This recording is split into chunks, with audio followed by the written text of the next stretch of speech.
नमस्कार सांग मैंने आपण मानु समस्त को मो स्टोरी चैनल स्वागत। चलतु हृदय को छुईला भाया प्रेम कहानी शुणा भूली मु पारुनी तेर प्रथम भाग कहानी को आरंभ शेष जाए शुणु। मो जीवनर सबुठारु गुरुत्वपूर्ण कथा मु लेखिबा जाऊए। एतिक बेले मम्मी आसी डाकिले, अभि गुड्डी अपा आउ भाई आसीचंती आमको देखा करने को। कागज कलम टेबुल उपर थोई खुशी दौड़िली छोट छुआ परी कुंडाई पकाइली अपा को। भिणई भाई कहले, कौन मते भूली गलु? भाई को प्रणाम कली। मम्मी अपा और भाई को चर्चा कले। परस्पर सह कथा हैला परे अपा कहले, अभि एते वर्ष परे आसीछु, एई रविवार घर को चले। खुशी रे हाँ मारिली। अपा न डाकिथिले भी मु तांको घर को जाई थांती निश्चिंत। अपा को किछि पचारि पचारि भेई पचारि पालेनी। कागज कलम रे लेखिबा को जाउथिबा कथाटी न लेखि भाबिली एई थर जेमिति हो ताकू कहिदेबी। ता पाई किणिथिबा नाली चूड़ी ड्ररू काढ़ी देखी पुणी ड्रे रखीदेली। एथर गुड्डी अपा घर को गले ताकू देवी। गुड्डी अपा मो मामू झील भौणी, मो ठारू बयस ढेर बड़। आउ तांको घर पाखरे थिबा मो स्वप्नर नायिकार ना गोलाप। ना थिला जेमिति रूप भी सेमिति। गोलाप फूल परी सुंदर, गोरा तक तक जे गालरे टिप देले लाल पड़ी जिवो। गुड्डी अपा बाहाघर को मम्मी और मु आसीथिलु मामू घर। बाबा नुआ नुआ जॉइन करथिले सिंगापुर एक मल्टीनेशनल कंपनी रे, तेणु करी छुट्टी नहीं आसी पाले नहीं। मोर मैट्रिक परीक्षा सरी जाई थाए, तेणु आमे खरा दिन छुट्टी रे मामू घर जाई बाहाघर अटेंड करी पळेइबु सिंगापुर। आउ केबे आसीबु जणा नथिला। अपा बाहाघर परे मु मम्मी मामूंक सह प्रथम करी जाइथिलु ता सासू घर। आउ सेठी प्रथम थर देखाला गोलाप सह। मो अपार खंजार नणद हेब, नवम रे पढ़े। भारी डग डग गप, सुदु गपुड़ीटा। मम्मी सह प्रथम देखारे कौन कौन सब गपी गला। मम्मी सह गपिया बेले कणई कणई मते चाहूଥାଏ। बहुत समय मो नीरवता देखी मो अपा को पचारिला, भाउज तम भाई भारी माइचियाटा। पुणी मम्मी मुह को चाही जीभ कामुड़ी देला से। या परे पुणी केबे देखा हबो सेइथिपई अपा और भाई मते बाध्य करी रखीदेले। काहींकि ना रज पर्व परे मम्मी और मु बाबांको पाखकु सिंगापुर पळेबु। आउ मु सियाडे पाठ पढ़िबी। मम्मी मामूंक सह पळेइले मते अपा घरे छाड़ी। मम्मी जिबा परे गोलाप मो हाथ टाणी टाणी नेइथिला ता गाँ देखेइबाकू। मु पूरा चुपचाप छोट छुआंक परी ता कथा शुणी शुणी जाउଥାଏ। आउ खूब कम गपुଥାଏ। मते गोलापर कथा भारी भल लागुथुला। गोलाप मते देखाई चालुथुला तांको गाँर आंब तोटा, काजू बगीचा, बिल बाड़ी, नाल, गाँ मझिरे मझिरे थिबा मंदिर, एमिति केते कौन। मते भी तांको गाँ परिवेश भारी भल लागुथुला। भुवनेश्वर रे एते सुंदर सबुजिमा केउठी मिलिबो। आगरु मामू घर गाँ देखिथिले भी गोलापर गाँ मते बेसी भल लागुथुला। भल लागुथुला गोलापर गोलापी रंगर ओठ, तार आखि आउ बेसी भल लागुथाए। गाँ भितरे गोलाप डेई डेई चालुथुला। संज नई आसुथिबा देखि गोलाप मते कहिला, अभि भाई काली आसीबा, एबे चल घर को। गोलाप विषय मु किछि जानि नथिली, किंतु सेई दिन राति रे अपार सासू ता विषय कहिथिले। माँ छेउंड पिलाटा, चारिटा छुआ मला परे गोलाप जन्म हला। 2 वर्षर होइथाए माँ को तार साप कामुड़ी देला जे से सेइठारे मरीगला। आउ बापा तार एड़े सुंदर झीलटा को साबत माँ आसिले काले हैरान करियो बोली आउ बाहा हेला नाही। कलिकतार एक घरोई संस्था काम करुथुले ता बापा, किंतु गोलाप देखाशुना करिबो किए? घरे बुढ़ी माटा केवल, सेइथिपई चाकरी छाड़ी चली आसिला। आउ एठी गोलापर दायित्व रही काम दाम कला नाही। धीरे धीरे संचिथिबा टंका पैसा सरीगला। जमी बाड़ी अल्प किछि अछि, सेथिरे चाष करी गोलाप ओ से आउ तार बुढ़ी माटा चली जाउछंती। गोलाप हेतु पाइला दिनरु तार बेसी समय कटे आम घरे। भारी भल झीलटीए, कथा सीना डग डग हेले रूप परी गुण भी सुंदर। राति रे खाई पी समस्ते शोईगलु। ता परदिन सकाळे गोलाप हाजर। काली ठारू आजी बहुत सुंदर दिसुथिला। आजी भारी सजबाज होई आसीथिला। मु अनाइली गोलाप को। मझिरे सुताणी करी दीपटे 2टा बेणी पकाई देइथिला। बेसी लंबा चुट्टी नथिला, हेले छोट छोट बेणी रे नाली रिबन बेस मानुथुला। आखिरे सरू कजल, मथारे कलारे गोटे टिकी टोपा, आउ हाथ कटा floral print deep yellow frock पिंधि सतरे बहिरे पढ़ी मनरे आंकिथिबा काल्पनिक परिटिए परी लागुथुला। जदि मु कविटिए होइथांती तेबे सुंदर कविताटिए लेखि होई जाइथांता आपे आपे। आउ चित्रशिल्पीटिए होइथिले तो संसारर सबुठारु सुंदर चित्रटिए आंकिथांती मो तुली रे। गोरा तक तक हाथ दुईटी तार खाली थिला। मो अपा गोलाप को देखि कहिथिला, गोलाप ଆଜି ଏତେ ସୁନ୍ଦର ସଜ ହୋଇଛ, କୁଆଡ଼େ ଯିବ କି? ଆଉ ଡ୍ରେସ୍ଟା ବି ଭାରି ସୁନ୍ଦର ଲାଗୁଛି। ତମେ ବି। ଲାଜକୁଳି ଲତାଟି ପରି ଝାଉଁଳି ଯାଇଥିଲା ଗୋଲାପ। ଅଳ୍ପ ହସି କହିଲା, ଭାଉଜ, ଏ ଡ୍ରେସ୍ଟା ଭାଇ ଦେଇଥିଲେ ମୋତେ ଏଇ ରାକ୍ଷୀରେ। ଭାଇ ମାନେ ମୋ ଭିଣୋଇ। ଗୋଲାପ ଆଉ କିଛି ନ କହି ମୋତେ ଅନେଇଲା, ପୁଣି ଅପାକୁ କହିଲା, ଭାଉଜ, ଅଭି ଭାଇ କାଲି ଗାଁ ଭଲ କରି ବୁଲି ପାରିନଥିଲେ, ଆଜି ନେବି ବୁଲାଇବାକୁ। ଅପା ହଁ ମାରିଥିଲା। ଆଜି ବି ଗୋଲାପ ଗପୁଥାଏ, ମୁଁ ଅଳ୍ପ କିଛି କହୁଥାଏ। ଗୋଲାପ ମଝିରେ ମଝିରେ କହୁଥାଏ, ଅଭି ଭାଇ, ମୁଁ କେତେ ଗପୁଡ଼ି ଆଉ ତୁମେ। ମୁଁ ଟିକେ ଟିକେ ମିଶି ଯାଇଥିଲି ତା ସହ, ତେଣୁ କହିଦେଲି, ଗୋଲାପ, ତୁ ଭାରି ସୁନ୍ଦର ଦିଶୁଛୁ, ହେଲେ ହାତରେ ଚୁଡ଼ି ପିନ୍ଧିନୁ କାହିଁକି? ଚୁଡ଼ି ପିନ୍ଧିଥିଲେ ତୋ ହାତ ଦିଟାକୁ ଭଲ ମାନିଥାନ୍ତା। ଲାଜେଇ ଯାଇଥିଲା ସେ। କହିଲା, ଅଭି ଭାଇ, ମୋତେ ଲାଲ ଚୁଡ଼ି ପିନ୍ଧିବାକୁ ଭଲ ଲାଗେ, ହେଲେ ମୋ ପାଖରେ ଲାଲ ଚୁଡ଼ି ନାହିଁ। ଜେଜିମାକୁ ଯେତେବେଳେ ଲାଲ ଚୁଡ଼ି କିଣିବାକୁ କୁହେ, ଜେଜିମା ଚିଡ଼ାଏ, ବାଡ଼ୁଅ ଝିଅଟା, ଲାଲ ଚୁଡ଼ି କ'ଣ ପିନ୍ଧିବୁ? ବାହା ହେଇଯା, ତୋ ବର କିଣିକି ଦେଲେ ପିନ୍ଧିବୁ। ସେଇଥିପାଇଁ ମୁଁ ଚୁଡ଼ି କିଣେ ନାହିଁ ଜେଜେମା ଉପରେ ରାଗିକି। ତୁମେ କହିଲ ଅଭି ଭାଇ, ମୋର ଲାଲ ଚୁଡ଼ି ପସନ୍ଦ, ମୁଁ ଆଉ କୋଉ ଚୁଡ଼ି କାହିଁକି ପିନ୍ଧିବି? ହେଲେ ମୋ ଜେଜେମା ମୁଣ୍ଡରେ କି ଭୂତ ପଶିଛି ଯେ ଅପା ଘରେ ପାଖାପାଖି 13-14 ଦିନ ରହିବା ଭିତରେ ଗୋଲାପ ମୋର ସବୁଠାରୁ ଭଲ ସାଙ୍ଗ ହୋଇଯାଇଥିଲା। ସବୁଦିନ ଆସି ଗପିବ। ମୋତେ ଦିନେ ଦିନେ ସେ ଗାଧେଇ ଯାଉଥିବା ଗାଡ଼ିଆ ପାଖକୁ ନେଇଯାଏ, ଆଉ ଗାଡ଼ିଆ ଉପରେ ବସେଇ ଦେଇ ତା ପିନ୍ଧା ଡ୍ରେସ୍କୁ ଅଣ୍ଟି ପରି କରି ଗାଡ଼ିଆରେ ପଡ଼ିଥିବା ପଥର ତଳୁ ଏତେ ସୁନ୍ଦର ଭାବେ ମାଛ ଧରି ଆଣେ, ମୋ ପାଇଁ ମୋତେ ଦେଖିଲେ ବି ଖୁସି ଲାଗେ। କେବେ କେବେ ମୋତେ ଶିଖେଇ ଦେବାକୁ କହି ଡାକେ, ହେଲେ ମୁଁ ଯାଏ ନାହିଁ।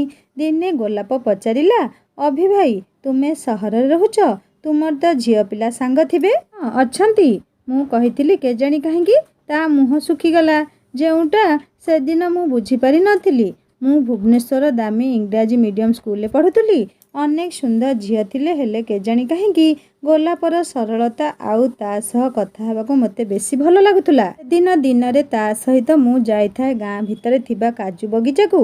ହଠାତ୍ କେଉଁଠି ଥିଲା କଳାହାଣ୍ଡିଆ ବର୍ଷାଟା ଓଜାଡ଼ି ପକାଇଲା। ଆମେ ଦୁହେଁ ଦୌଡ଼ୁଥିଲୁ କେଉଁଠି ଟିକେ ଆଶ୍ରୟ ପାଇଁ। ଜୋରରେ ଘଡ଼ଘଡ଼ି ମାରିଲା।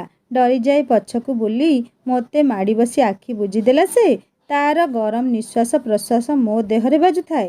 ପ୍ରଥମ ଥର ପାଇଁ ତାକୁ ଅନୁଭବ କରୁଥିଲି ଏତେ ପାଖରୁ। ସମ୍ପୂର୍ଣ୍ଣ ଭାବେ ଓଦା ହୋଇ ଯାଇଥିଲା। ଦୁଇଟି ଶରୀରରେ ଉଷ୍ଣତା ବଢ଼ି ଯାଇଥିଲା। ତା ଶରୀରର ଉଷ୍ଣତା ମୁଁ ଅନୁଭବ କରୁଥିଲି, ଆଉ ଅନୁଭବ କରୁଥିଲି ସତରେ ଗୋଲାପର ମୋ ପ୍ରତି ଥିବା କିଛି ଦୁର୍ବଳତାକୁ। ମୋ ନୀରବତା ଲକ୍ଷ୍ୟ କରି ମୋ ମୁହଁକୁ ଅନାଇଲା। ତା ଆଖିରେ ମୋ ଆଖିର ମିଳନ। ମୋତେ ଲାଗୁଥିଲା ସତରେ ଗୋଲାପ କେତେ ବଡ଼ ପିଲା ହୋଇଯାଇଛି। ଗୋଲାପ ଯଥାଶୀଘ୍ର ଲାଜେଇ ଯାଇ ମୋ ଠାରୁ ନିଜକୁ ଅଲଗା କରିଦେଲା। ତା ପରଦିନ ସକାଳେ ଥିଲା ମୋ ଆଖି ଆଗରେ ଭିନ୍ନ ଏକ ଗୋଲାପ। ସମ୍ପୂର୍ଣ୍ଣ ଲାଜକୁଳି ଲତାଟିଏ। ସତେ ଯେମିତି ଶାନ୍ତ ଝିଅଟା। ମୋର ଆଉ ଗୋଟିଏ ଦିନ ପରେ ଘରକୁ ଫେରିବାକୁ ଥିଲା। ଅପା, ଭାଇ ସମସ୍ତଙ୍କ ମନ ଦୁଃଖ। କାରଣ ଆଉ ପୁଣି ଆମର ଦେଖାହେବ କିଏ ଜାଣେ। ଘରର ଗୋଟିଏ କଡ଼କୁ ଠିଆ ହୋଇଥାଏ ଗୋଲାପ। କେହି ନ ଦେଖିଲେ ବି ମୁଁ ଦେଖିପାରୁଥିଲି ତା ଶୁଖି ଯାଇଥିବା ମୁହଁକୁ। ଅନୁଭବ କରିପାରୁଥିଲି ତା ଭିତର ବେଦନାକୁ। ସମସ୍ତଙ୍କୁ ମୁଣ୍ଡିଆ ମାରି ବାହାରିଲା ବେଳକୁ ଗୋଲାପ ବଢ଼େଇ ଦେଇଥିଲା ତା ହାତରେ ରୁମାଲରେ ସୂତାରେ ଲେଖାଯାଇଥିବା ଗୋଟେ ରୁମାଲ। ଧଳା ରୁମାଲ ଉପରେ ରଙ୍ଗୀନ ସୂତାରେ ଲେଖାଥିଲା ମୋ ନାଁ। ଭାରି ସୁନ୍ଦର ଦିଶୁଥିଲା। ଗୋଲାପର ଏପରି କଳା ଥିଲା ମୁଁ ଜାଣି ବି ନଥିଲି। ଥ୍ୟାଙ୍କ୍ସ କହିବା ବ୍ୟତୀତ ତାକୁ ଦେବାକୁ ମୋ ପାଖରେ କିଛି ନଥିଲା। ଗୁମସୁମ ଠିଆ ହୋଇ ସେ ପଚାରିଲା, ଅଭି ଭାଇ ପୁଣି କେବେ ଆସିବ? ମୁଁ ଜାଣିନିରେ କହିଥିଲି। ତା ଆଖିର କରୁଣ ଚାହାଣୀ ଆଜି ଯାଏଁ ବି ଭୁଲି ପାରୁନି। ନିରୀହ ଆଖି ଦୁଇଟି ତାର ଯେମିତି ବହୁତ କିଛି କହିବାକୁ ଚାହୁଁଥିଲା ମୋତେ, କିନ୍ତୁ କହିପାରୁ ନଥିଲା। ମୁଁ ପଚାରିଲି, ଆସିଲେ ତୋ ପାଇଁ କ'ଣ ଆଣିବି? ସେ ନିରୁତ୍ତର ଥିଲା। ତାପରେ ଆମେ ଚାଲିଗଲୁ ସିଙ୍ଗାପୁର। 7 ବର୍ଷ ପରେ ପ୍ରଥମ ଥର ଆସୁଛି ଭୁବନେଶ୍ୱର। ଏମଟେକ୍ ପରେ ଭୁବନେଶ୍ୱର ଆସିଛି ଗୋଟିଏ ପ୍ରୋଜେକ୍ଟ କାମରେ 6 ମାସ ପାଇଁ। ମମି ବାବା ମଝିରେ ଥରେ ଦୁଇଥର ଆସିଥିଲେ ବି ହଷ୍ଟେଲରେ ମୋତେ ଛୁଟି ପରମିଶନ ନ ମିଳିବା ହେତୁ କେବେ ମୋ ଓଡ଼ିଶା ଆସିପାରି ନଥିଲି। କିନ୍ତୁ ଭୁଲି ପାରୁ ନଥିଲି ମୋ ମାଟିର ପାଣି ପବନ ବାସ୍ନା, ଆଉ ବେଶୀ ମନେ ପଡ଼ୁଥିଲା ଗୋଲାପ ସହ ବିତେଇଥିବା ସେଇ ଖୁସିର ମୁହୂର୍ତ୍ତଗୁଡ଼ିକ। ସ୍କୁଲ ଲାଇଫରୁ ସିଙ୍ଗାପୁର ଯାଏ ଅନେକ ସୁନ୍ଦରୀ ତରୁଣୀ ମୋ ସହ ସାଙ୍ଗ ହୋଇଛନ୍ତି। ଅନେକ ଯୁବତୀ ମୋତେ ପ୍ରସ୍ତାବ ଦେଇଛନ୍ତି। ସମସ୍ତଙ୍କ ସହ ହସ ଖୁସିରେ କଥା ହେଲେ ବି କେଜାଣି କାହିଁକି ମୋତେ ଗୋଲାପ ବ୍ୟତୀତ କେହି ଥରଟିଏ ବି ନିଜ ଲାଗିନାହାନ୍ତି। ବୋଧହୁଏ ସେ ମୋର ପ୍ରଥମ ପ୍ରେମ, ଆଉ ସମସ୍ତଙ୍କ ମତରେ ପ୍ରଥମ ପ୍ରେମ କେହି ଭୁଲି ପାରନ୍ତି ନାହିଁ। ମୋ କ୍ଷେତ୍ରରେ ବୋଧହୁଏ ସେଇଆ ହେଉଛି ସବୁ ଭାବନାରେ ପୂର୍ଣ୍ଣଚ୍ଛେଦ ପକାଇ ମୋର ସଜଡ଼ା ହୋଇଥିବା ଖଟ ଉପରେ ଗଡ଼ି ପଡ଼ିଲି। ଯେତେ ଚେଷ୍ଟା କଲେ ବି ଆଖିକୁ ନିଦ ଆସୁନଥାଏ। ଏପଟ ସେପଟ କଡ଼ ଲେଉଟାଇ ଭାବୁଛି କେମିତି ସକାଳ ହେଲେ ଅପା ଘରକୁ ଯାଇ ମୋ ମନ କଥା ସବୁ କହିଦେବି। ପୁଣି ଭାବୁଥାଏ ଏତେ ବର୍ଷ ହୋଇଗଲାଣି ମୁଁ ଗୋଲାପ ସହ ପଦେ କଥା ହୋଇପାରି ନାହିଁ କି ତା ସହିତ ଦେଖା ହୋଇନାହିଁ। ସେ କ'ଣ ମୋତେ ମନେ ରଖିଥିବ? ସେ ଯାହା ହେଉ, ଏଥର କିନ୍ତୁ ମୁଁ ତାକୁ ମୋ ମନ କଥା କହିଦେବି, ଯାହାକୁ ଏତେ ବର୍ଷ ହେଲା ମୋ ଛାତି ତଳେ ଚାପି ରଖି ଛଟପଟ ହେଉଛି। ସକାଳୁ ସକାଳୁ ଉଠି ଗୋଲାପକୁ ଇମ୍ପ୍ରେସ୍ କରିବା ପାଇଁ ସବୁଦିନ ଅପେକ୍ଷା ଟିକେ ବେଶୀ ଧ୍ୟାନ ଦେଇଥିଲି ମୋ ପୋଷାକ ଠାରୁ ଆରମ୍ଭ କରି ବେଶଭୂଷା ପର୍ଯ୍ୟନ୍ତ। ଗୋଲାପ ପାଇଁ ସିଙ୍ଗାପୁରରୁ ଆଣିଥିଲି ଭଲ ଭ୍ୟାନିଟି ବ୍ୟାଗ୍, କିଛି ଦାମିକା ଚକୋଲେଟ୍ ଆଉ ଏଇଠାରୁ କିଣିଥିବା ନାଲି ଚୁଡ଼ି ସବୁକୁ ରଖିଲି ଦାୟିତ୍ୱରେ। ଆଉ ଚୁଡ଼ିକୁ ଅଲଗା ରଖିଲି ଦାୟିତ୍ୱରେ ପ୍ୟାଣ୍ଟ ପକେଟରେ। ଆଉ ମମି ଆଣିଥିଲେ ଅପା ଶାଶୁଘରର ସମସ୍ତଙ୍କ ପାଇଁ କିଛି କିଛି ଗିଫ୍ଟ। ସବୁକୁ ବ୍ୟାଗରେ ରଖି ବଡ଼ ବାପାଙ୍କ କାର୍ ନେଇ ବାହାରିଲୁ ମମି ଓ ମୁଁ। ମନ ଭିତରର ସାଇତା ସ୍ୱପ୍ନ ସବୁ ଯେମିତି ଡେଣା ଝାଡ଼ି ମୁକ୍ତ ଆକାଶରେ ଉଡ଼ି ବୁଲୁଥିଲେ। ଆଖି ଆଗରେ ନାଚୁଥିଲା ଗୋଲାପର ସେଇ ମୁହଁ, ଆଉ ମୋ କଳ୍ପନାରେ ଆଙ୍କିଥିବା ତାର ଅଲଗା ରୂପ। ଅପା ଘରେ ପହଞ୍ଚି ସାରିଥିଲୁ। ସମସ୍ତେ ଆମକୁ ଦେଖି ଖୁସି ହୋଇଗଲେ, କିନ୍ତୁ ମୋ ମନ ଖୋଜୁଥିଲା ଅସ୍ତବ୍ୟସ୍ତ ହୋଇ ଗୋଲାପକୁ। କିନ୍ତୁ କେତେ ସମୟ ହୋଇଯାଇଥିଲେ ବି ଗୋଲାପର ଦେଖା ଦର୍ଶନ ନଥିଲା। ଅସ୍ଥିର ମନ ମୋର ଆଉ ଗୋଟିଏ ସେକେଣ୍ଡ ଧୈର୍ଯ୍ୟର ସହ ଅପେକ୍ଷା କରିବା ଅବସ୍ଥାରେ ନଥିଲା। ସେ ତ ମୁଁ ଆସିବା ଖବର ପାଇ ଦୌଡ଼ି ଆସିଥାନ୍ତା। ସେ କ'ଣ ମୋ ଆସିବା ଖବର ପାଇନାହିଁ? ମମି ଓ ଅପା ଗପରେ ପୁରା ହଜି ଯାଇଥିଲେ। ହଠାତ୍ ସାହସ କରି ଅପାକୁ ପଚାରିଲି ହାଲକା ଭାବରେ, ଆଚ୍ଛା ଅପା, ଗୋଲାପ କ'ଣ ଆଉ ଆସୁନି କି? ତାର କ'ଣ ଦେଖା ନାହିଁ? ସ୍ମିତ ହସି ଦେଇଥିଲା ମୋ ଅପା। କହିଥିଲା, ଆରେ ଅଭି, ତୁ ତାକୁ ଏଯାଏଁ ମନେ ରଖିଛୁ? ଗୋଲାପର 6 ମାସ ହେଲା ବାହାଘର ହୋଇଗଲାଣି ରେ। ବାହାଘର? ମୋତେ ଆଉ କିଛି ଶୁଭୁନଥିଲା ଅପାର କଥା। ମୋ ମୁଣ୍ଡ ଭିତରେ ଯେମିତି କିଛି ହୋଇଯାଉଥାଏ। ମୋର ସବୁ କିଛି ଯେମିତି ଭାଙ୍ଗି ରୁଜି ଚୁରମାର ହୋଇଯାଇଛି। ତଥାପି ନିଜକୁ ଆୟତ୍ତରେ ରଖି କୃତ୍ରିମ ହସଟିଏ ହସିଦେଲି। ହେଲେ ମୋ ଅନ୍ତରର କଷ୍ଟ କାହା ସହିତ ବାଣ୍ଟି ପାରୁନାହିଁ। ଗୁଡି ଅପା ଖାଇବାକୁ ବାଢ଼ିଲେ ସମସ୍ତଙ୍କ ପାଇଁ, କିନ୍ତୁ ମୁଁ ଖାଇପାରିଲି ନାହିଁ। ସମସ୍ତଙ୍କ ମନରେ କାଳେ କଷ୍ଟ ହେବ। ଅଳ୍ପ ଟିକେ ମମି ଥାଳିରୁ ଖାଇଦେଇ ଅପା ବେଡରୁମରେ ଗଡ଼ି ଭାବୁଛି ଗୋଲାପ ମୋ ସହ ଏମିତି କାହିଁକି କଲା? ଥରଟିଏ ବି ମୋ ଫେରିବା ଯାଏ ଅପେକ୍ଷା କରିପାରିଲା ନାହିଁ। ସେ କ'ଣ ମୋତେ ଭଲ ପାଉନଥିଲା? ପୁଣି ମନକୁ ମନ କହୁଥାଏ, ଏଇଟା ସତ ଯେ ମୁଁ ତାକୁ ମୋ ମନ କଥା କହିନଥିଲି, କିନ୍ତୁ ସେ କ'ଣ ବୁଝିପାରିଲା ନାହିଁ? ଏତିକି ବେଳେ ଭାଇ ଆସି ଡାକିଲେ, ଅଭି, ଚାଲ ମୋ ସହ ଗୋଲାପ ଘର ବୁଲି ଆସିବୁ। ସେ ଦେଖିଲେ ସେ ଖୁସି ହୋଇଯିବ। ଗୋଲାପ ଘର? ନିଜକୁ ଅସହଜ ମନେକଲି। ଭାବିଲି ଭାଇ କ'ଣ କିଛି ଡାଉଟ୍ କଲେ କି? ଆଉ କିଛି ଭାବିବା ପୂର୍ବରୁ ଭାଇ କହିଲେ, ଆରେ ବାବୁ ଆସେ, ଏଇ ଗାଁକୁ ଲାଗି ଆରପଟ ଗାଁରେ ତା ଶାଶୁଘର। ସେ ତତେ ସବୁବେଳେ ଖୋଜେ, ତତେ ଦେଖିଲେ ଖୁସି ହୋଇଯିବ। ମୋତେ ଖୋଜେ? ଏଇ କଥା ମୁଁ ଶୁଣି ଚମକି ପଡ଼ିଲି। ବୋଧହୁଏ ମୋର ସବୁ ପ୍ରଶ୍ନର ଉତ୍ତର ଏଇ ପଦେ କଥାରେ ମୁଁ ପାଇଯାଇଛି। ଗୋଲାପ ଶାଶୁଘର ସାମ୍ନାରେ ମୁଁ ଥିଲି। ଭିତରକୁ ଯିବାକୁ ମନ ଟାଣୁ ନଥାଏ। ଭାଇ ହାତ ଧରି ନେଇଗଲେ ଭିତରକୁ। ବେଶ୍ ଭଲ ଘରେ ବାହା ହୋଇଛି ସେ। ଗୋଲାପ ଭାଇଙ୍କ ଯିବା କଥା ଶୁଣି ଆସିଲା, କିନ୍ତୁ ହଠାତ୍ ମୋତେ ଦେଖି ଆଶ୍ଚର୍ଯ୍ୟ ହୋଇଗଲା। ମୁଁ ମୋ ମନର ନାୟିକାକୁ ଆଜି ଯାଏଁ ଯେଉଁ ରୂପେ ସଜାଇ ଆସିଛି, ସେଇ ନାୟିକା ଆଜି ମୋ ସାମ୍ନାରେ ଥିଲା, କିନ୍ତୁ ମୋର ହୋଇ ନୁହେଁ, ଆଉ କାହାର ହୋଇ। ମଥାରେ ନାଲି ସିନ୍ଦୁର, ମୁଣ୍ଡରେ ନାଲି ଟିକିଲି, ମୁଣ୍ଡରେ ଓଢ଼ଣା, ହାତରେ ହାତେ ନାଲି ଚୁଡ଼ି, ପାଦରେ ଅଳତା। ସତରେ ଆଗଠାରୁ ଗୋଲାପ ସମ୍ପୂର୍ଣ୍ଣ ଭାବେ ଅଲଗା ଦେଖାଯାଉଥାଏ, ଆଉ ବହୁତ ସୁନ୍ଦର ବି। କିନ୍ତୁ ତା ନିରୀହ ଆଖି ଦୁଇଟି ଯେମିତି ମୋତେ କହୁଛି, ଅଭି ଭାଇ, ବହୁତ ଡେରି କରିଦେଲ। ଇଚ୍ଛା ହେଉଛି ପଚାରିବାକୁ, ଗୋଲାପ, ଟିକେ ବି ଅପେକ୍ଷା କରିପାରିଲୁ ନାହିଁ? ହେଲେ ତା ଆଖିର କରୁଣ ଚାହାଣୀ ଆଜି ବି ମୋତେ ବହୁତ କିଛି କହିଦେଉଥାଏ। ଗୋଲାପ ପାଇଁ କିଣିଥିବା ସବୁ ଉପହାର ତାକୁ ବଢ଼ାଇ ଦେଇ ବାହାରି ଆସିଲି, କିନ୍ତୁ ତା ପାଇଁ କିଣିଥିବା ନାଲି ଚୁଡ଼ି ଦେଇପାରିଲିନି। ଗୋଲାପକୁ ମୁଁ ନେଇଥିବା ନାଲି ଚୁଡ଼ି ଦେଇପାରିଲି ନାହିଁ ସତ, କିନ୍ତୁ ଗୋଲାପ ହାତର ନାଲି ଚୁଡ଼ି, ତା ମଥାର ସିନ୍ଦୁର ଆଉ ପାଦର ଅଳତା ତୀକ୍ଷ୍ଣ ସ୍ୱର ଭଳି ମୋ ଛାତି ଭେଦ କରି କହୁଥିଲା, ଅଭି ଭାଇ, ତୁମେ ବହୁତ ଡେରି କରିଦେଲ। ଭାଇ ଫେରିବା ବାଟରେ ଅନେକ ପ୍ରଶ୍ନ ପଚାରୁଥାନ୍ତି, କିନ୍ତୁ ମୁଁ ପୁରା ଅନ୍ୟମନସ୍କ ଥିଲି। ମୋ ଆଖି ଆଗରେ ଖାଲି ଗୋଲାପ ମଥାର ସିନ୍ଦୁର, ହାତର ଚୁଡ଼ି ଦାଉ ଦାଉ ହୋଇ ଜଳୁଥିଲା, ଯାହା ନା ମୁଁ ସହି ପାରୁଥିଲି ନା କାହାକୁ କହିପାରୁଥିଲି। ଓଃ, ଏ ପ୍ରେମଟା ବି ଭାରି ଯନ୍ତ୍ରଣାଦାୟକ। ମୋ ସମଗ୍ର ଶରୀରକୁ ଯେମିତି ପାରାଲିସିସ୍ ଆଟାକ୍ କରିସାରିଥିଲା। ବିଚ୍ଛେଦର ବିଷାକ୍ତ ଦଂଶନରେ ମୁଁ ଭିତରୁ ଭିତରୁ ଛଟପଟ ହେଉଥିଲି। ଆଜି ଯାଏଁ ଗୋଟେ ମରୀଚିକା ପଛରେ ଧାଉଁଥିଲି। ବରଂ ଭଲ ଥିଲା, କମ୍ ସେ କମ୍ ଗୋଲାପ ପ୍ରେମରେ ତ ଅନବରତ ଭିଜୁଥିଲି। ଶ୍ରାବଣର ବାରିଧାରାରେ ଗୋଲାପର ସେଇ 7 ବର୍ଷ ତଳର ଛାତିର ଉଷ୍ମତାକୁ ତ ନିଜ ଭିତରେ ଅନୁଭବ କରୁଥିଲି, କିନ୍ତୁ ମୋ ପ୍ରେମ ଯେ ଏମିତି ପତ୍ର ଝଡ଼ା ଦେଇ ମୋତେ ଥୁଣ୍ଟା ବରଗଛ ସଜେଇ ଏକୁଟିଆ କରିଦେବ ଏ କଥା କେବେ ବି କଳ୍ପନା କରିନଥିଲି। ଅବଶ୍ୟ ସବୁ ଭୁଲ ମୋର, କାରଣ ନା ମୁଁ ପ୍ରେମର ବୀଜ ବପନ କରିଥିଲି, ନା ପ୍ରେମର ଜଳ ଛିଞ୍ଚନ କରି ଅଙ୍କୁରୋଦମ କରାଇଥିଲି। କେବଳ କିଛି ମୁହୂର୍ତ୍ତର ଉତ୍ତେଜନାକୁ ପ୍ରେମର ସ୍ୱୀକୃତି ଦେଇ ଦେଇଥିଲି ମୋ ହୃଦୟ ଭିତରେ। ଗୋଲାପ ଯେ ମୋତେ ପ୍ରେମ କରୁଥିବ ଏ ପ୍ରମାଣ ଆଜି ବି ମୋ ପାଖରେ ନାହିଁ। କେବଳ ଆଜି ତାକୁ ଦେଖିବା ପରେ ଭାବ ବିହ୍ୱଳ ହୋଇ ଅନେକ କିଛି ଭାବି ଦେଇଛି ବୋଧେ। କିଛି ସମୟ ପରେ ଭାଇଙ୍କ ହାତ ସ୍ପର୍ଶରେ ମୋ ଧ୍ୟାନ ଭଗ୍ନ ହେଲା। ମୁଁ ଭାଇଙ୍କୁ ଯେତେବେଳେ ବୋକାଙ୍କ ଭଳି ଚାହିଁଲି, ଭାଇ କହିଲେ, ଅଭି, କୋଉ ଭାବନା ରାଇଜରେ ହଜି ଯାଇଛୁ କି? ଏତେ ସମୟ ହେଲାଣି ମୁଁ ଗପୁଛି, ଅଥଚ ତୁ ନିରୁତ୍ତର। ମୁଁ କଥାର ମୋଡ଼ ବଦଳାଇବାକୁ ଯାଇ କହିଲି, ନାଇଁ ଭାଇ, ମୁଁ ସବୁ ଶୁଣୁଥିଲି ଯେ ଟିକେ କାମ ବିଷୟରେ ଚିନ୍ତା କରୁଥିଲି ତ, ସେଇଥିପାଇଁ ଟିକେ ଅନ୍ୟମନସ୍କ ଥିଲି। ଏବେ କୁହ, କ'ଣ କହୁଛ? ଭାଇ କହିଲେ, ଦେଖିଲୁ ତ ଗୋଲାପର ଘର। ତୁ ବହୁତ ବର୍ଷ ପରେ ବି ଗୋଲାପକୁ ଦେଖୁଛୁ। ହେଲେ ତୁମେ ଦୁହେଁ ଏତେ ଭଲ ସାଙ୍ଗ ଥିଲ, କିଛି କଥା ହେଲ ନାହିଁ ତ? ସିଏ ଚୁପଚାପ, ତୁ ବି ଚୁପଚାପ। ଓଃ, ଭାଇଙ୍କ କଥାଗୁଡ଼ିକ ଯେମିତି ମୋ କଞ୍ଚା ଘା'ରେ ହାତ ଥୋଇଦେବା ଭଳି ଲାଗୁଥିଲା। ଅଜାଗା ଘା ନା ଦେଖି ହୁଏ ନା ଦେଖେଇ ହୁଏ। ଗୋଲାପ କଥା ତ କହିପାରିବି ନାହିଁ। ମୋ ଅବସ୍ଥା କିନ୍ତୁ ସେମିତି ଥିଲା। ବାରମ୍ବାର ମୋ ମନକୁ ଗୋଟିଏ ପ୍ରଶ୍ନ ଆନ୍ଦୋଳିତ କରୁଥାଏ। ଗୋଲାପ କ'ଣ ମୋତେ ଭଲ ପାଉନଥିଲା? ମୋ ପ୍ରେମ କ'ଣ ଏକତରଫା ଥିଲା?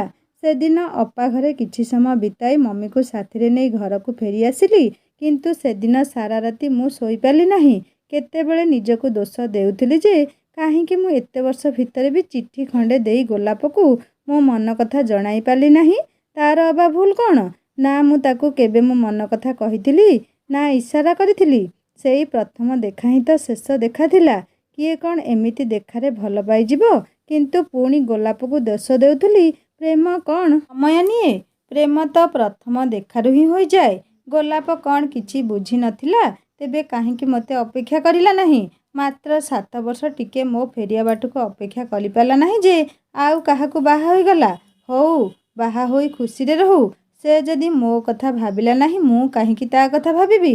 ଫେରିବା ବେଳେ ନାଲି ଚୁଡ଼ିକୁ ବାଟରେ କେଉଁଠି ଫିଙ୍ଗିଦେବି ବୋଲି ନିଷ୍ପତ୍ତି ନେଇଥିଲେ ବି କାହିଁକି କେଜାଣି ଫିଙ୍ଗି ପାରିଲି ନାହିଁ। ଗୋଲାପର ନାଲି ଚୁଡ଼ି ମୋହ ମୋତେ ବାଧ୍ୟ କରିଲା ଚୁଡ଼ିକୁ ସେମିତି ଆଣି ମୋ ଟେବୁଲ ଡ୍ରରେ ରଖିବା ପାଇଁ। କାହାକୁ ଅନ୍ତରରୁ ପ୍ରେମ କରିବ ଆଉ ତାକୁ କହିବା ପୂର୍ବରୁ ସେ ଆଉ କାହାର ହୋଇଯାଇଥିବ, ୟାଠାରୁ ବଡ଼ ଯନ୍ତ୍ରଣା ବୋଧେ ଆଉ କିଛି ନାହିଁ।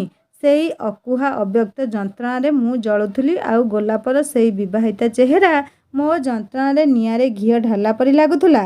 ସାରା ରାତି ଶୋଇପାରିଲି ନାହିଁ। ଖଟ ଉପରେ ଛଟପଟ ହେଉଥାଏ, ଆଉ ଟେବୁଲ ଲ୍ୟାମ୍ପକୁ ଅଫ୍ ଅନ୍ କରୁଥାଏ। କେତେ ଆଶା, କେତେ ସ୍ୱପ୍ନ ନେଇ ଆସିଥିଲି, କିନ୍ତୁ ସବୁ ସ୍ୱପ୍ନ ମୋର ଧ୍ୱଂସ ସ୍ତୂପ ସମ ଧୂଳିସାତ୍ ହୋଇଗଲା। ହେ ଭଗବାନ, ମୋ ମୁଣ୍ଡ ଭିତରଟା କ'ଣ ହେଇଯାଉଥାଏ ଯେମିତି। ପ୍ରତି ମୁହୂର୍ତ୍ତରେ ଲାଗୁଥାଏ ମୁଁ ଯେମିତି ପାଗଳ ହୋଇଯିବି। ହେ ଭଗବାନ, କାହିଁକି ଯେ ଭୁବନେଶ୍ୱର ଆସୁଥିଲି? ଭଲ ଥିଲା ମୁଁ ସିଙ୍ଗାପୁରରେ ଥିଲି।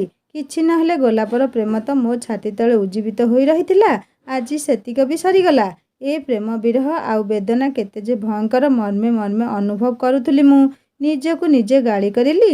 ଧେତ୍, ଗୋଟେ ଦେଖାରେ ମୁଁ ଏମିତି ସିରିୟସଲି ନେବା ଠିକ୍ ନଥିଲା। ହେଲେ ନେଇ ତ ସାରିଛି, ଏବେ ଭୋଗୁଛି ବି, ଆଉ କ'ଣ ସମାଧାନ ହୋଇପାରିବ? ସାରା ରାତି ନା ଗୋଲାପକୁ ଭୁଲାଇ ପାରୁଥିଲି, ନା ସମାଧାନ ସୂତ୍ର ବାହାର କରିପାରୁଥିଲି।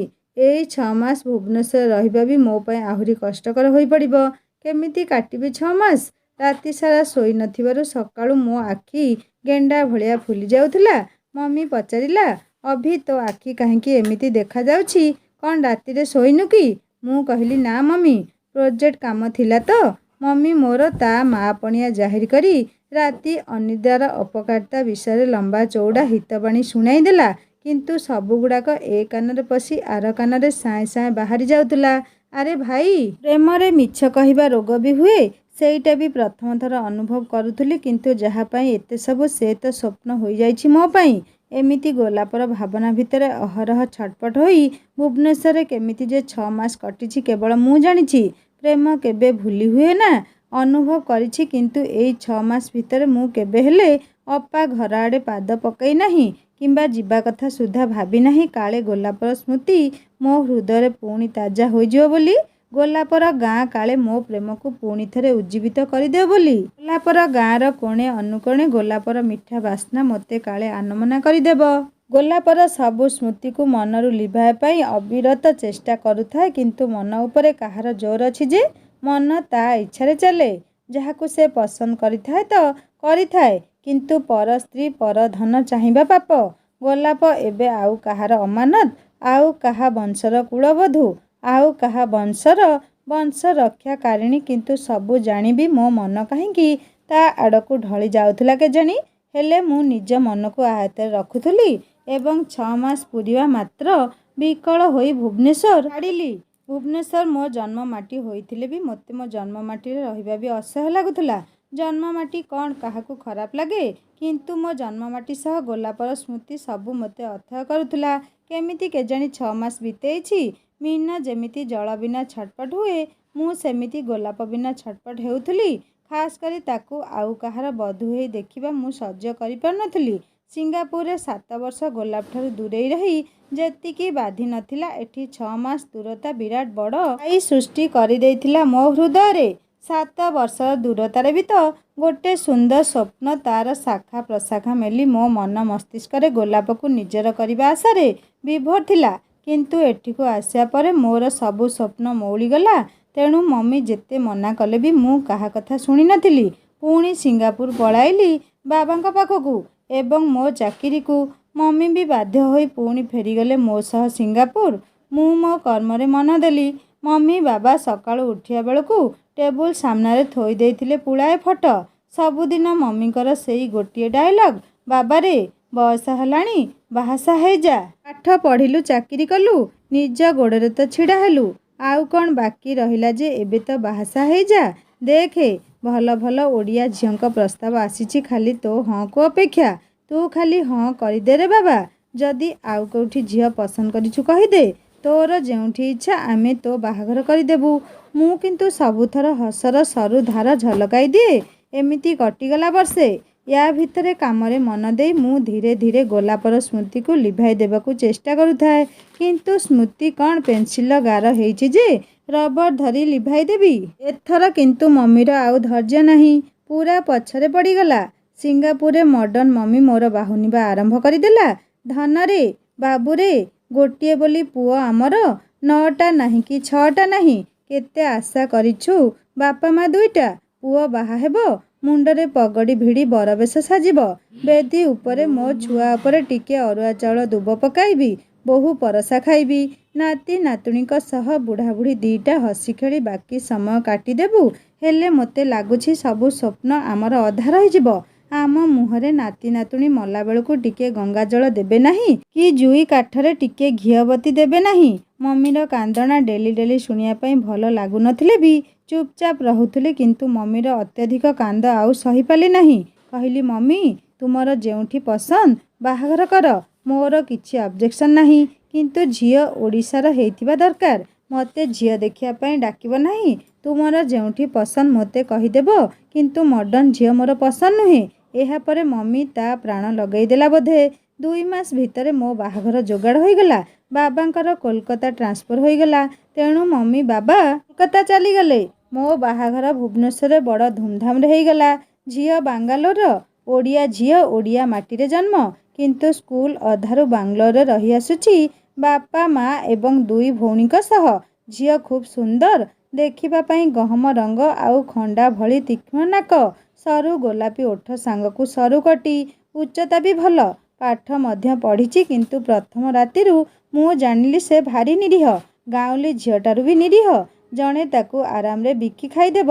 ସହରର ପାଣି ପବନରେ ବଢ଼ିଥିଲେ ବି ସହରୀ ଢାଞ୍ଚା ଟିକେ ବି ନଥିଲା। ସ୍ତ୍ରୀ 7 ଜନ୍ମର ସାଥୀ। ପ୍ରେମ ବିଶ୍ୱାସ ଡୋରିରେ ବନ୍ଧା ଏ ସମ୍ପର୍କ। ତେଣୁ ନୂଆ ଜୀବନ ଆରମ୍ଭ କରିବା ପୂର୍ବରୁ ମୁଁ ମୋ ସ୍ତ୍ରୀକୁ ସବୁକିଛି କହିବା ଉଚିତ ମନେକରି ମୋ ଏକପାଖିଆ ଅଧୁରା ପ୍ରେମ କାହାଣୀ କହିଦେଲି। ସେ କିନ୍ତୁ କିଛି ରିଆକ୍ଟ କଲା ନାହିଁ। ହସିଦେଇ କହିଲା, ଆପଣଙ୍କ ଅତୀତରୁ ମୋର କ'ଣ ମିଳିବ? ଏତିକି ଜାଣିଛି, ଆପଣ ମୋ ଇହକାଳ ପରକାଳର ଦେବତା। ମୋ ବର୍ତ୍ତମାନ ଏବଂ ମୋ ଭବିଷ୍ୟତ। ତେଣୁ ଯାହା ଘଟି ଯାଇଛି ତାକୁ ତ ଭୁଲିବା ସହଜ ନୁହେଁ। କିନ୍ତୁ ମୁଁ ମୋ ପ୍ରେମର ପରଶ ଦେଇ ସବୁକିଛି ଠିକ୍ କରିଦେବି। ଆମ ସୁନା ସଂସାର ହସ ଖୁସିରେ ଭରି ଉଠିବ। ତାର ଏତେ ସୁନ୍ଦର କଥା ଶୁଣିବି ମୁଁ ତା ସହିତ ବାସର ରାତି କାଟିପାରିଲି ନାହିଁ। ତାକୁ କହିଲି, ରୋଜି ମୋତେ କିଛି ସମୟ ଦିଅ ପ୍ଲିଜ୍। ସବୁ କିଛି ଏତେ ହଠାତ୍ ହୋଇଗଲା ଯେ ମୁଁ ନିଜକୁ ଏଇ ପବିତ୍ର ସମ୍ପର୍କ ପାଇଁ ଆଗେଇ ନେଇ ପାରୁନି। ସେ ମୋତେ ତା ଆଡ଼କୁ ଭିଡ଼ି ନେଇ ତା କୋଳରେ ଶୁଆଇ ଦେଇ ମୋ ମୁଣ୍ଡ ଥାପୁଡ଼େଇ କହିଲା, କିଛି ବ୍ୟସ୍ତ ହେବା ଦରକାର ନାହିଁ। ସାରା ଜୀବନ ପଡ଼ିଛି ପ୍ରେମ ପାଇଁ। ଶୋଇପଡ଼, ଟିକେ ଆରାମ ଲାଗିବ। ସତରେ ତା କୋଳରେ ଖୁବ୍ ଆରାମ ଲାଗୁଥିଲା। ଖୁବ୍ ଶାନ୍ତିରେ ଶୋଇପଡ଼ିଥିଲି ମୁଁ ତା କୋଳରେ। ଏମିତି 2-4 ଦିନ ବିତିଗଲା। ମୁଁ ବି ଧୀରେ ଧୀରେ ରୋଜିକୁ ଭଲ ପାଇବା ଆରମ୍ଭ କରିଦେଲି। ଆଉ ଠିକ୍ ବାହାଘର 16 ଦିନରେ ରୋଜି ସହ ମୁଁ ମହାମିଳନରେ ନିଜକୁ ହଜାଇ ଦେଇଥିଲି। ରୋଜିର ନମ୍ର କଥା, ରୋଜିର ସ୍ନେହ, ରୋଜିର ପ୍ରେମ ସବୁକିଛି ମୋତେ ତା ଆଡ଼କୁ ଆକୃଷ୍ଟ କରିସାରିଥିଲା। ଗୋଲାପର ସ୍ମୃତି ମୋ ମନରୁ ବୋଧହୁଏ ବିସ୍ମୃତ ହୋଇ ଆସୁଥିଲା। ଖୁବ୍ ଖୁସି ଲାଗୁଥିଲା ମୋତେ ରୋଜି ସହ। ବାହାଘର 2 ମାସ ପରେ ମୁଁ ରୋଜିକୁ ମୋ ସହ ସିଙ୍ଗାପୁର ନେଇଗଲି। ରୋଜି ପ୍ରେମରେ ମୁଁ ନିଜକୁ ହଜାଇ ଦେଲି। ସିଙ୍ଗାପୁର ଭଳି ସହରରେ ରୋଜି ଏକୁଟିଆ ପଡ଼ିଯାଉଥିଲା। ମୋର ବି କାମ ସକାଳ 8ରୁ ରାତି 8 ଥିଲା। ସେଇଥିପାଇଁ ରୋଜିକୁ ଘରେ ଏକୁଟିଆ ରହିବା ପାଇଁ ପଡ଼ୁଥିଲା। ଏକୁଟିଆ ଲୋକ କେତେ ବସି ରହିବ? ନିଶ୍ଚୟ ବୋର୍ ହେଉଥିବ। ମୁଁ ରହୁଥିବା ଫ୍ଲାଟରେ ଓଡ଼ିଆ ଲୋକ ଖୁବ୍ କମ୍ ଥିଲେ। କିଏ ଜଣେ ଅଧେ ଥିଲେ ମୁଁ ଚିହ୍ନି ନଥିଲି। ରୋଜି ବି ଏତେ ଶାନ୍ତ ଆଉ ସରଳ ଥିଲା। ଏକୁଟିଆ ମାର୍କେଟ ଯିବା ତା ପାଇଁ ଅସାଧ୍ୟ ଥିଲା। ତେଣୁ ପ୍ରତି ଛୁଟି ଦିନରେ ତାକୁ ସିଙ୍ଗାପୁର ସହର ବୁଲେଇବା ସହ ମାର୍କେଟିଂ କରାଉଥିଲି। ରୋଜି ବି ମୋତେ ଖୁବ୍ ଭଲ ପାଉଥିଲା। ସକାଳୁ ରାତି ଯାଏ ମୋରି ଦାୟିତ୍ୱରେ ଲାଗିଯାଉଥିଲା। ଅଫିସକୁ ଲଞ୍ଚ ଟାଇମରେ 10 ଥର ଫୋନ୍ କରୁଥିଲା। ରୋଜିକୁ ମୁଁ ବହୁତ ଭଲ ପାଇ ବସିଲି। ଗୋଲାପକୁ ବୋଧେ ହୃଦୟରେ କେଉଁ ଏକ କୋଣରେ ଦବାଇ ଦେଇଥିଲି। ରୋଜି ଖୁବ୍ ସୁନ୍ଦର ହୃଦୟର ଝିଅଟିଏ। ବେଳେ ବେଳେ ମୋତେ ଚିଡ଼େଇବା ପାଇଁ କୁହେ, ଏଇ କୁହନା, ଗୋଲାପ ସହ ତୁମର ପ୍ରଥମ ଚୁମ୍ବନ କେମିତି ଥିଲା? ତୁମ ଛାତିର ଧକ୍ ଧକ୍ କେତେ ବଢ଼ି ଯାଇଥିଲା?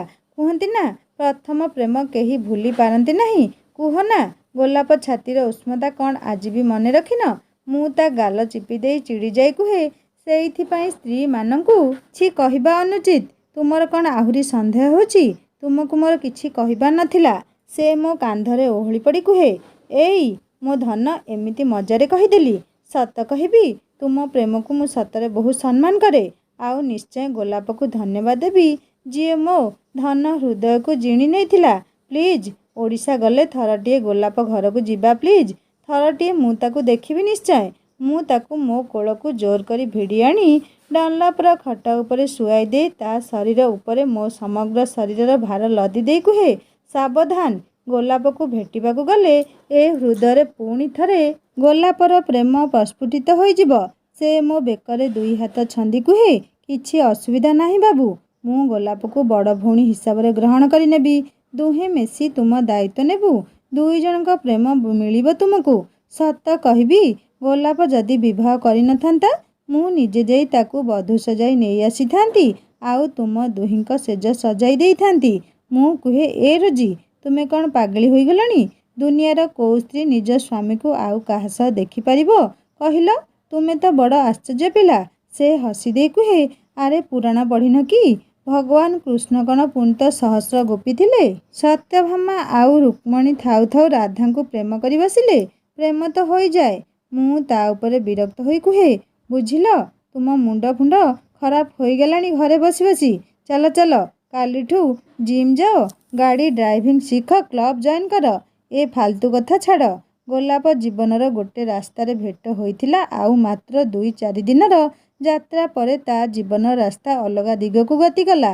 ଆଉ ମୋ ରାସ୍ତା ତା ବିପରୀତ ଦିଗକୁ ବାଟ ଭାଙ୍ଗି ମାଡ଼ି ଯାଇଛି। ସେ ଗୋଲାପ ମୋ ପାଇଁ କେହି ନୁହେଁ। ମୋ ପାଇଁ ତୁମେ ସବୁକିଛି। ତୁମେ ହିଁ ମୋ ବର୍ତ୍ତମାନ, ତୁମେ ହିଁ ମୋ ଭବିଷ୍ୟତ। ମୁଁ ଅନୁଭବ କରୁଥିଲି ରୋଜି ବୋଧେ ଏକୁଟିଆ ହେଇଯାଉଛି ବୋଲି। ଏମିତି ଏକୁଟିଆ ଅଯଥା କଥା ମୁଣ୍ଡରେ ପୁରଉଛି। ତେଣୁ ତା ପରଦିନରୁ ତାକୁ ଡ୍ରାଇଭିଂ ଟ୍ରେନିଂ ସ୍କୁଲରେ ଆଡ଼ମିସନ୍ କରାଇଲି। ଭଲ ଓଡ଼ିଆ କ୍ଲବରେ ଏଣ୍ଟ୍ରି କରାଇଲି, ଯେଉଁଠି ସେ ଟିକେ ବ୍ରଡ୍ ମାଇଣ୍ଡେଡ୍ ହେବ, ଟିକେ ଚାଲାକ ଚତୁର ହେବ। ରୋଜି ଫରେନ୍ରେ ରହି ବି ସମ୍ପୂର୍ଣ୍ଣ ଓଡ଼ିଆଣୀ ଥିଲା। ଡ୍ରେସ୍ ପିନ୍ଧୁଥିଲା ସତ, କିନ୍ତୁ ପୁରା ଧୀର ସ୍ଥିର। କଥାବାର୍ତ୍ତା ବି ଖୁବ୍ ସୁନ୍ଦର। ଅଳ୍ପ ଦିନ ଭିତରେ ତ ସେ ମୋ ମନ ଜିଣି ନେଇଥିଲା। ସକାଳୁ ଉଠି ତା ହାତର ପଖାଳ ବଢ଼ିଚୁରା, କେବେ କେବେ ଉପମା ସମ୍ବର ତ ଇଟିଲି ବରା ତ କେବେ ଆଳୁ ପରଟା ଖାଇ ଆତ୍ମା ତୃପ୍ତ ହେଇଯାଉଥିଲା। ନଚେତ୍ ଫରେନ୍ରେ ଏସବୁ କେଉଁଠି ମିଳିବ? ପୁରା ମମିର କାର୍ବନ କପି ଥିଲା। ସେ ମମି ଭଳି ସୁନ୍ଦର ରୋଷେଇ କରୁଥିଲା। ରୋଜି ଧୀରେ ଧୀରେ କ୍ଲବ୍ ଗଲା, ଗାଡ଼ି ଚଲା ଶିଖିଲା। MBAରେ ତା'ର ଆଡ଼ମିସନ୍ ବି କରେଇଦେଲି। ଘର କାମ ସହ ସବୁ ଜିନିଷରେ ସେ ଧୀରେ ଧୀରେ ପାରଙ୍ଗମ ହେବାକୁ ଲାଗିଲା। ବିଦେଶ ମାଟିରେ ଫ୍ରି ହେଇ ଚଳିଲା। ନିଜ କାମ ନିଜେ କରିପାରିଲା। ଏହା ଭିତରେ 2 ବର୍ଷ ବିତିଗଲା। ରୋଜି ପାଇଁ ଭଲ ଭଲ ଜବ୍ ମିଳିଲେ ବି ସେ ଜବ୍ କରିଲା ନାହିଁ। ସେ କହିଲା, ଦେଖ ତୁମେ ଯେମିତି ଚାହୁଁଥିଲ ସେମିତି କଲି, କିନ୍ତୁ ପ୍ଲିଜ୍ ମୋତେ ଜବ୍ କରିବାକୁ କୁହ ନାହିଁ। ମୋର ପସନ୍ଦ ନୁହେଁ। ଏଥର ମୁଁ ମା' ହେବାକୁ ଚାହୁଁଛି। ପ୍ଲିଜ୍ ଏଥର ଗୋଟେ ପିଲା ପାଇଁ ଚିନ୍ତା କର। କିଛି ଦିନ ଭିତରେ ମୋର ବାଙ୍ଗାଲୋର ଟ୍ରାନ୍ସଫର ହୋଇଗଲା। ରୋଜି ଏଥର ବହୁତ ଖୁସି ଥିଲା ଯେ ନିଜ ଘର ଲୋକଙ୍କ ପାଖକୁ ଯେତେବେଳେ ଇଚ୍ଛା ଯାଇପାରିବ, ଯେତେବେଳେ ଇଚ୍ଛା ଶାଶୁ ଶ୍ୱଶୁରଙ୍କ ପାଖକୁ ଯାଇପାରିବ। ସିଙ୍ଗାପୁରରେ ଆତ୍ମୀୟକୁ ଭେଟିବା କଷ୍ଟ ଥିଲା। କେବଳ ଯାହା ଫୋନ୍ ବା ଭିଡ଼ିଓ କଲ୍ରେ କଥା। ମୋତେ ଅଫିସରୁ ଛୁଟି ବର୍ଷକୁ ଥରେ ମିଳୁଥିଲା। ସେଇଥିପାଇଁ ଆମର ଓଡ଼ିଆ ଆସିବା କମ୍ ଥିଲା। ସେ ଯାହା ହେଉନା କାହିଁକି, ମୁଁ ବି ବହୁତ ଖୁସି ଥିଲି। ରୋଜି ଖୁସିରେ, ମମି ବାବା ବି ଖୁସି ଥିଲେ। ଏଥର ଟିକେ ଯିବା ଆସିବା ଲାଗି ରହିବ। ସିଙ୍ଗାପୁର ଥରେ ଯିବା ଆସିବା କରିଲେ ବହୁମୂଲ୍ୟ ଖର୍ଚ୍ଚାନ୍ତ ହେବାକୁ ପଡ଼ୁଥିଲା। ଠିକ୍ ସମୟ ଆସି ପହଞ୍ଚିଗଲା ଏବଂ ରୋଜି ସହ ମୁଁ ଇଣ୍ଡିଆ ବାହାରିଲି। ସେଠାରୁ ତ କାର୍ ଏବଂ ଘରର ଆସବାବପତ୍ର ଆଣିବା ସମ୍ଭବ ନଥିଲା, କାରଣ ପରିବହନ ଖର୍ଚ୍ଚ ଘୋଡ଼ା 6 ଟଙ୍କାକୁ ଦାନା 9 ଟଙ୍କା ହୋଇଯିବ। ତେଣୁ କିଛି ଭଲ ଜିନିଷ ଅଧା ଦାମରେ ବିକିଦେଲୁ ଏବଂ ଅନ୍ୟ କିଛି ଦାନ କରିଦେଲୁ। କେବଳ କିଛି ଅତ୍ୟାବଶ୍ୟକ ସାମଗ୍ରୀ ଧରି ଆସିଲୁ। ରୋଜି ତ ଖୁବ୍ ଖୁସି ଥିଲା। ତା' ଖୁସି ତା' ଓଠରେ, ତା' ଆଖିରେ ଝଲକୁଥିଲା। ପ୍ରଥମେ ସେ ନିଷ୍ପତ୍ତି ନେଲା କିଛି ଦିନ ବାବା ମମିଙ୍କ ପାଖରେ ରହିବ, କାରଣ ବାହାଘର ପରେ ପରେ ଅଳ୍ପ ଦିନ ଭିତରେ ପଳେଇଥିଲୁ। ସେଇଥିପାଇଁ ରୋଜି ମମି ବାବାଙ୍କ ପାଖରେ ରହିବାର ସୁଯୋଗ ପାଇନଥିଲା। ତେବେ ତା' କଥା ମାନି ମୁଁ ପ୍ରଥମେ କୋଲକାତା ଯାଇ 2-4 ଦିନ ରହି ମମି ବାବାଙ୍କ ପାଖରେ ରହିଲି। ମମି ବହୁତ ଖୁସି ହୋଇଗଲା ଆମକୁ ଦେଖି। କେତେ ଗେଲ କରି ପକେଇଲା। ରୋଜି ବି ମମି ବାବାଙ୍କର ଏମିତି ସେବା କରିବାକୁ ଲାଗିଲା। ସେମାନେ ବି ଖୁସି ହୋଇଗଲେ।